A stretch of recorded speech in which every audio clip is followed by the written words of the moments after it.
Life just seems to be so busy. Life seems to be full of so many new things to learn, so much to do, almost as if your to-do list kept you away from taking inventory of what really does matter to you. There is an addiction to being busy. I call it busy flu. We get so caught up in doing, that we forget to do the being part of being alive. And what being means, it means to be here. Being means to be now, to be here now in this moment. To sense, hey, I'm here, I'm alive, I'm paying attention to this. Anything is here, anything will be allowed. That's putting our full attention into what's here. But we're so caught up and we're so entrenched in doing all these things that we need to do. We need to get the checklist done. You know, we've got all this stuff. And if we really go up in the helicopter of our life and we hover and we look from our perspective at 50,000 feet, a lot of what we're doing is not essential. It's bullshit. It doesn't matter. It doesn't have any relevance to what's really in our heart's desires. So why are we doing it? We make choices. Why are we doing it? Why are we doing all of this stuff? Why do we give power to all of this? My guess is that we have a very deep concept about this. We have a deep belief that's stored up about what it is that life is about and who we are in reference to that. And that is that we're very powerless. In other words, I don't have the ability to create what I want.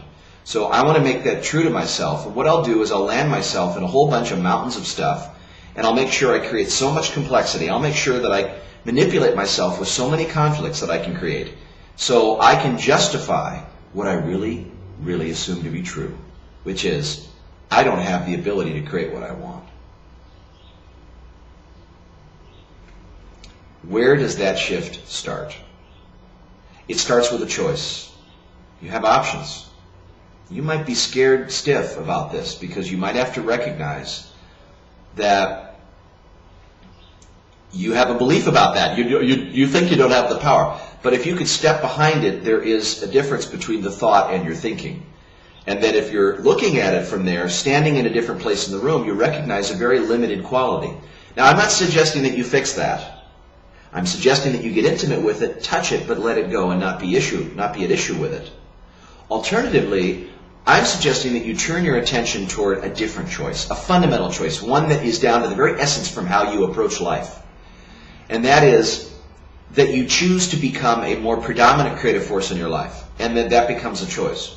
And when you do that, you suddenly forget, you suddenly start to dislodge from all the reacting and responding that you suffer from as you've gotten yourself into so many conflicts. The conflicts then start to dissipate. They begin to become insubstantial. And what begins to take over, if I'm a predominant creative force in my life, is choosing context and subject matter in my life that really does matter to me.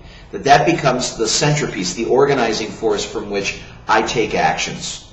That's the causal force of my actions. So does it really matter what circumstances are? Good, bad, whatever they are, they're going to be what they're going to be. And I'm going to let the universe play that wild card. But I'm going to choose to create what really matters to me. There's nothing better than organizing your time around doing what matters to you. And the reason you're concerned about how you're using your time is because you're not doing what matters to you enough.